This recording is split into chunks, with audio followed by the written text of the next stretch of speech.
खरीदारी के आइडियाज होंगे? तो पहला स्टॉक जो हमें अट्रैक्टिव लग रहा है वो ऑयल एंड गैस सेक्टर से, उसमें बीपीसीएल पे हमारा व्यू पॉजिटिव है। स्टॉक में अगर ओवरऑल सेटअप देखें तो स्टॉक अपने सारे इंपॉर्टेंट मूविंग एवरेजेस के ऊपर ट्रेड करते हुए दिख रहा है। और जो पिछले दिनों में हमने देखा है कि जो स्टॉक में एक तेजी बनी है, इसने अपने प्रीवियस स्विंग हाई जो बने थे जनवरी में उसको भी ब्रेकआउट करते हुए दिखा है। तो ऑलमोस्ट ये फोर्थ कंसेक्यूटिव वीक है जहां पे हायर हाई फॉर्मेशन बनते हुए दिख रहे हैं, जो क्लियर डिस्प्ले करता है कि यहाँ पे एक सस्टेन्ड बाइंग बनी हुई है स्टॉक में। सिस्टम में देखें तो यहाँ पे इस सीरीज में लॉन्ग बिल्टअप भी यहाँ पे बीपीसीएल में डिस्प्ले होते हुए दिख रहे हैं। तो हमें लगता है बीपीसीएल एक अच्छा बाय हो सकता है। यहाँ से 375 380 तक के अपसाइड के टारगेट के लिए बीपीसीएल बाय किया जा सकता है। 350 का स्टॉप लॉस होगा। जो दूसरा स्टॉक बाय करना है वो होगा एचएएल का।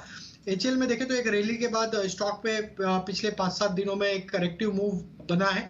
ऑलमोस्ट स्टॉक ने अपने 50 डे मूविंग एवरेज के आसपास से ही सपोर्ट लेके वापस से पुलबैक का ट्रेड यहां से बनते हुए दिख रहा है।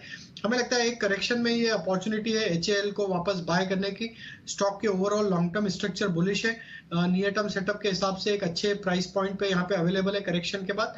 तो risk to reward point of view से एचएएल हमें यहाँ पे काफी अट्रैक्टिव लग रहा है। हम एक्सपेक्ट कर रहे हैं इसमें 2750 तक के अपसाइड आते हुए दिख सकती है। करंट लेवल से 2640 के आसपास का स्टॉप लॉस यहाँ पे रखा जा सकता है। तीसरा स्टॉक होगा एचडीएफसी लाइफ का। देखें तो आज काफी इंश्योरेंस स्टॉक्स में एक लोअर साइड से एक अच्छा पुलबैक का ट्रेड बनते हुए दिख रहा है। एचडीएफसी लाइफ भी एक डाउन ट्रेंड में ट्रेड करते हुए दिख रहा था, लेकिन आज के पुलबैक में स्टॉक ने एक डाउन स्लोपिंग ट्रेंड लाइन का ब्रेकआउट यहाँ पे दिया है। जिस तरीके से करेक्शन के बाद स्टॉक में 4-5 दिन के लोअर साइड पे कंसोलिडेशन के बाद जो ब्रेकआउट आज बने हैं डेली चार्ट पे, हमें लगता है कि ये पुलबैक एक्सटेंड होते हुए दिख सकता है। एचडीएफसी लाइफ के हम टारगेट एक्सपेक्ट कर रहे हैं 500 रुपए तक के। स्टॉप लॉस रखेंगे करीब 470 के आसपास। राजेश, एक बार बताएं, आज 3% की तेजी तो है। इनफैक्ट थोड़ी देर पहले तक तो जब निफ्टी पर सिर्फ 50-60 पॉइंट्स की बढ़त थी तो वो सारी रिलायंस की ही बढ़त थी। लेकिन इस रैली में अभी लेग्स कितनी है? क्या यहां से अब भी टेक्निकली साउंड दिख रहा है रिलायंस?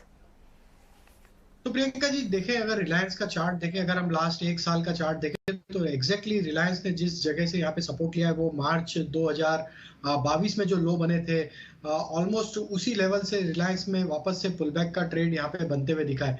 तो 2180 ये काफी इंपॉर्टेंट लेवल रहेगा अब रिलायंस के लिए। जब तक ये लेवल इंटेक्ट है हमें लगता है पुलबैक यहाँ से एक्सटेंड होते हुए दिख सकता है। आज के सेटअप में भी देखें तो एक शॉर्ट कवरिंग यहाँ पे प्ले आउट होते हुए दिख रही है। जिस तरीके से स्टॉक अब 2220 2240 के ऊपर कंफर्टेबली ट्रेड करते हुए दिख रहा है, अगर ये कंटिन्यू रहेगा तो ये पुलबैक एक्सटेंड होते हुए दिख सकता है 2300 2340 की तरफ। तो रिलायंस एक अच्छे सपोर्ट लेवल के आसपास से 2180 जो कि लास्ट ईयर के मार्च के लो थे, ऑलमोस्ट वहीं से इस मार्च में भी वापस लो बनते हुए दिखे हैं।